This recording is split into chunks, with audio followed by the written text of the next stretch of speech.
Good morning, Bobcats. 8th grade Bobcats, Mr. Flater here. Brand new Bob lesson for you today. A lot of times in life we think about when we become adults competing with one another for jobs, for careers. But an interesting article sent to me by school counselor at CRA this week talked about competing against robots for jobs and how as technology improves, some of those robots are going to end up taking jobs from human beings. And I don't mean this for this to be a doom and gloom Bob lesson. The important thing to think about in this Bob lesson is how important critical thinking is, and that gray area where human beings will always be counted on, and how important it is for you to build up your skill set and build up your knowledge so that you're not competing with robots for jobs. You're either building the robots or doing something in that gray area. Hope you guys like this Bob lesson. Make it a great week. All right, this week's Bob lesson is going to be titled The Future of Robots and You. But first, let's be our best this week at HMS. Let's be Bob. Let's be safe. Let's be responsible. Let's be respectful. Let's be a learner.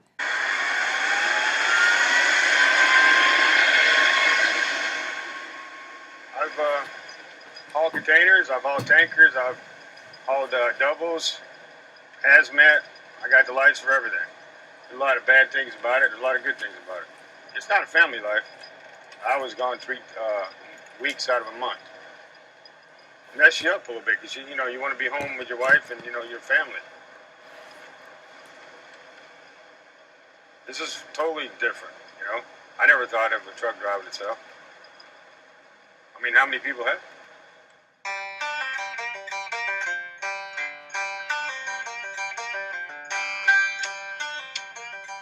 Jeff Runyons left trucking to work for Starsky Robotics. He's one of the first test drivers who has made the leap to driverless trucks. An autonomous future will mean an earthquake-level disruption in the American job market. With 5 million professional drivers on the road in the U.S., Goldman Sachs estimates that we could see as many as 300,000 jobs disappearing annually once autonomous vehicles are adopted. And Silicon Valley doesn't seem very concerned.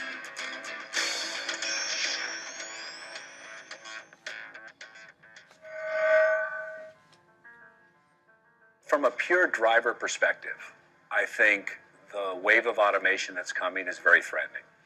There's no doubt that a truck driver, a bus driver, someone who drives for either taxi companies or these on-demand companies like Uber and Lyft, they're at risk. You've never been able to stop automation. I think the issue is not whether you're going to stop it, because I think history shows you don't stop it. I think the issue is how do you implement it? What's the responsible way to do it? Who has an obligation to worry about the working people? This isn't a new story. We've already seen the reaction to disruption that technology can cause. Taxi drivers around the world have risen up against ride-sharing companies. Uber is even banned in some cities.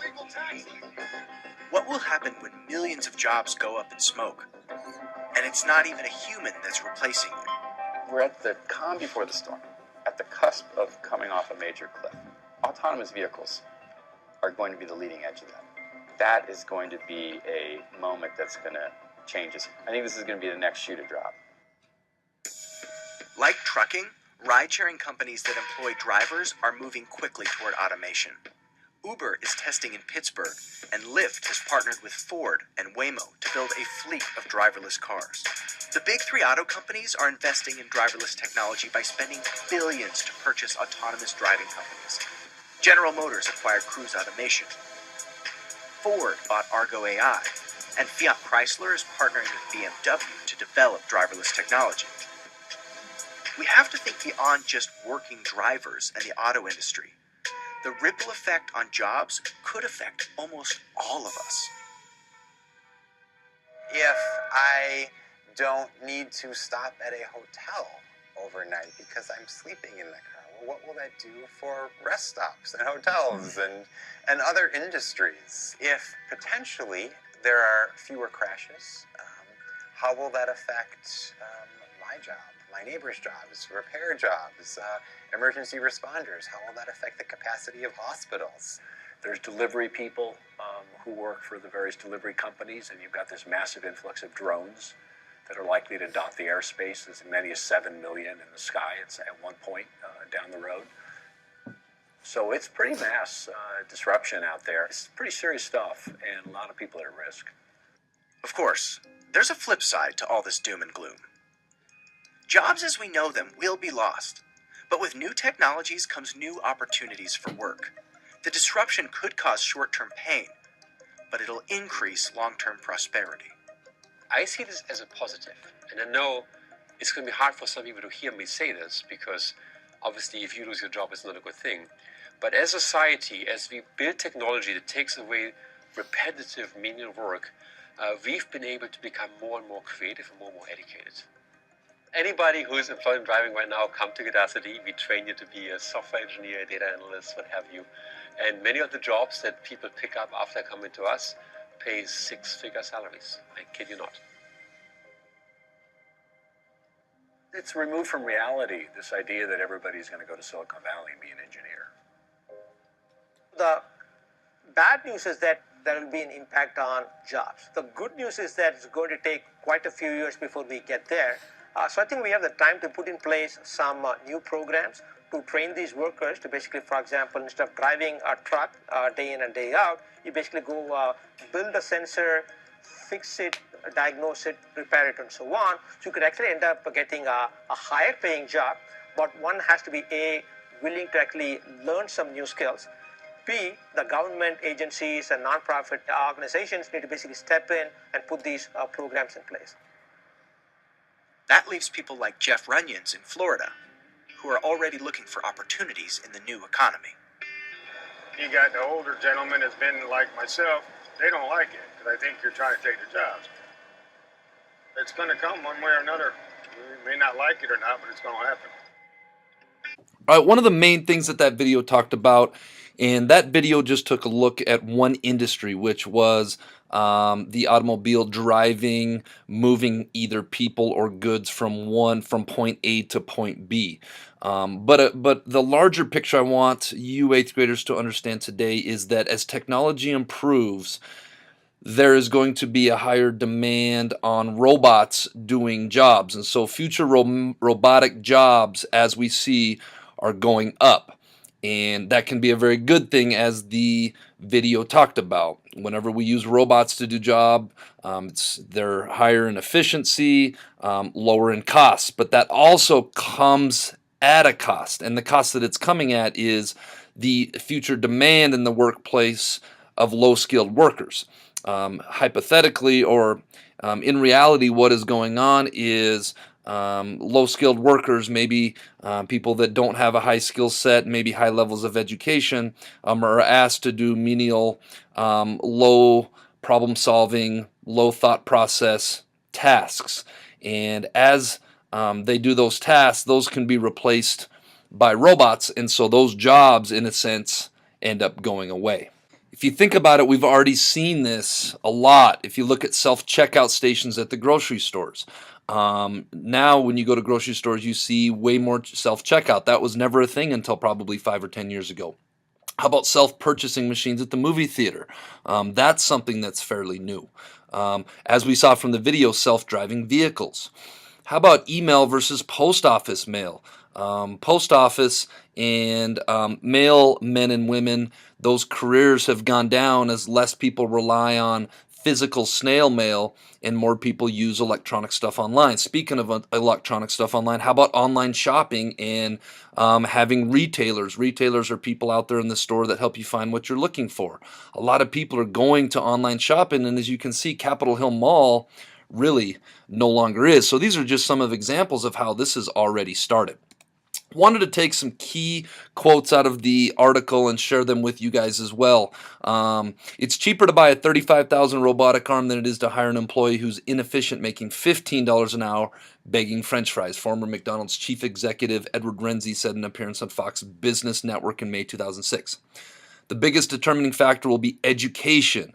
People with a doctoral degree will only have a 13% chance of being replaced by robots, while people with only a high school degree or lower will have a 74% chance, according to the study. So that's where it talks about education is key to not being replaced by a robot.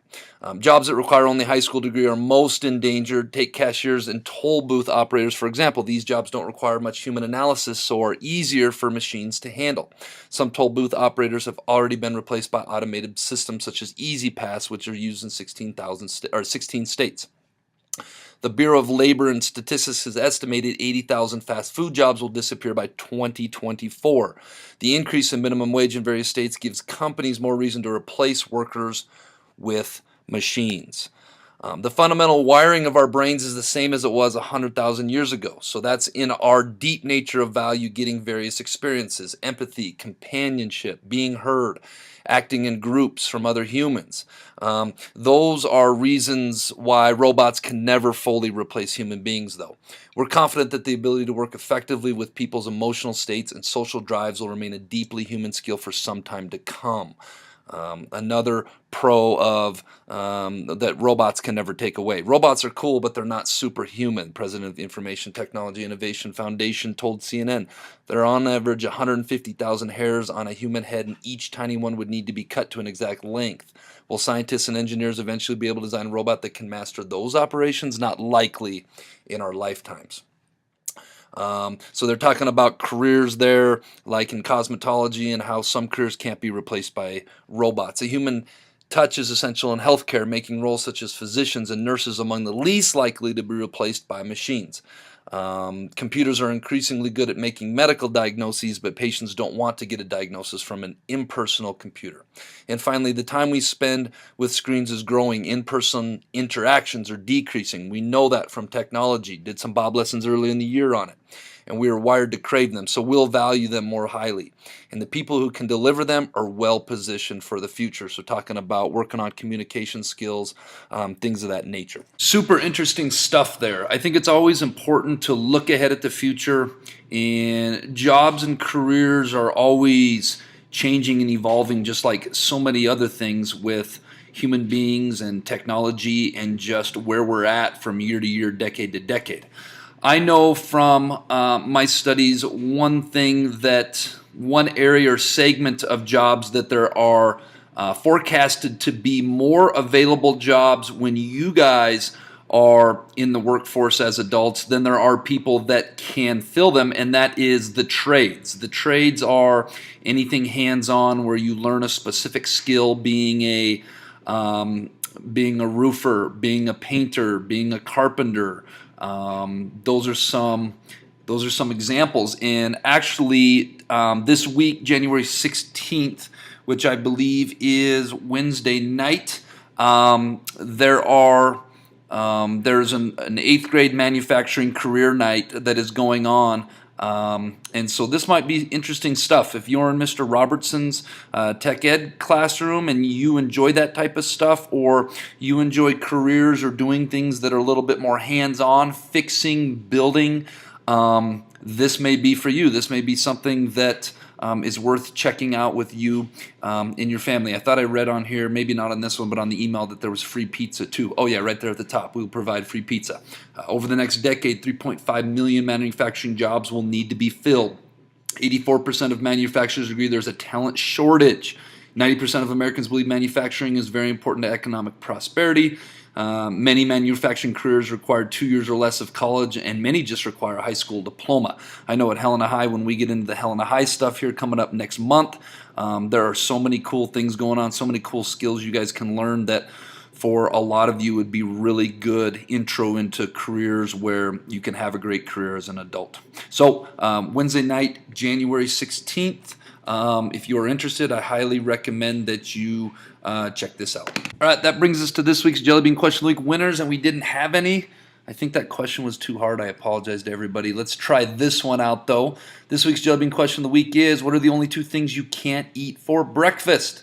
If you think you know, submit your answer to the Bob box no later than Thursday at noon this week. Tune in next week to see if you are a winner. All right, Bobcats, let's go make it a great short week here at the Helena Middle School.